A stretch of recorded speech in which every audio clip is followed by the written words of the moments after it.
Hello there, my name is Kayla and this is my instructional design website. Um, I want to start off by saying that I really enjoyed this project. I think that having a website is not only a good tool for teachers to use in the classroom, but as an instructional designer, I think it would be great to use as a portfolio, especially considering that our field is very virtual, it's very digital. Being able to present some of your work or even references from other people would be a good way to do it. So, on my first page, I have a brief introduction of what instructional design is and what instructional designers do. I have a link to my tech blog and my contact information. If you wanted to know a little bit more about me, I have an About Me page. I started out as a secondary English teacher and wound up transitioning into the world of corporate instructional design, which is what I do now.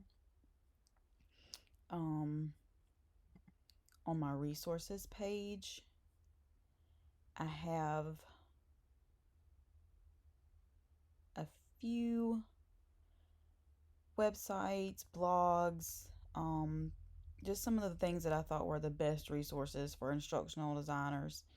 Um, I have a little bit more on my personal choice page.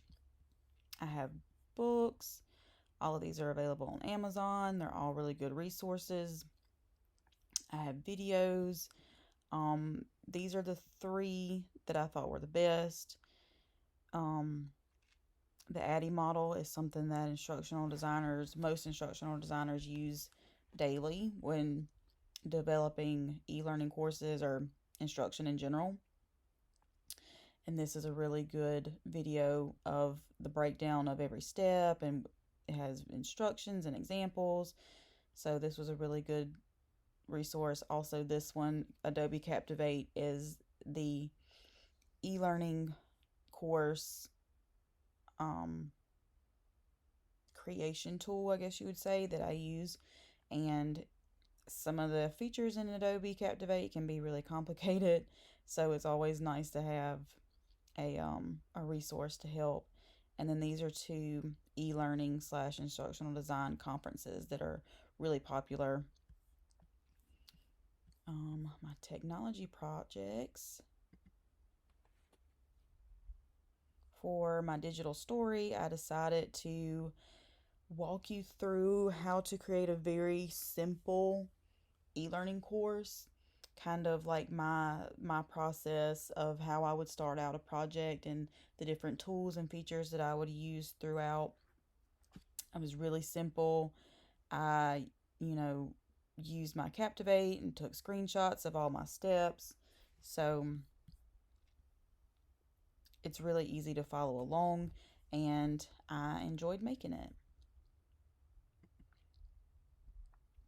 For my mobile app, I chose Evernote, which is honestly a good app for anyone in any profession, anything. We all make lists and we all write things down so that we don't forget.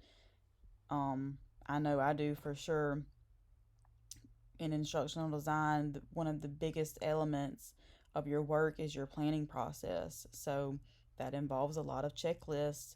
It involves a lot of, making notes and things like that. So having an app like this is definitely a plus.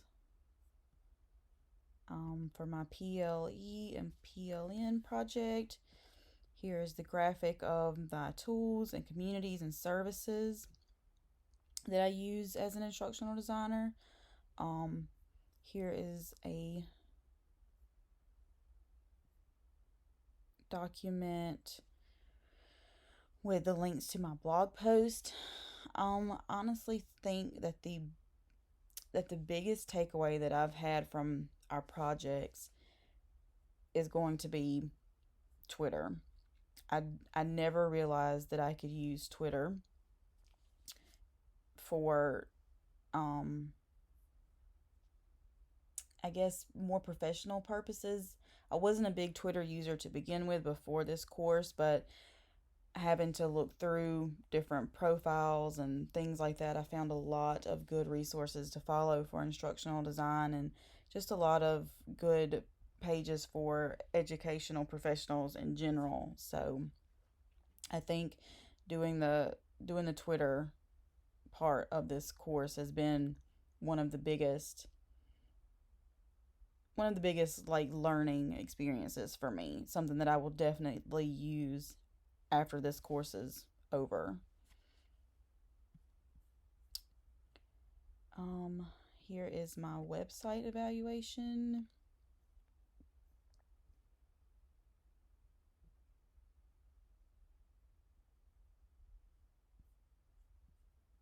Here my document.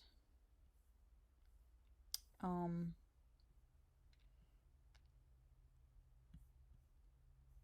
I really don't know that I will use website evaluations much in my profession, but because I am a former teacher, I can see where they are definitely useful. But it never hurts to learn new things, and I will have it in case I ever do need it in the future. So, um, that's pretty much it for my website. Overall, I really, really enjoyed building the website.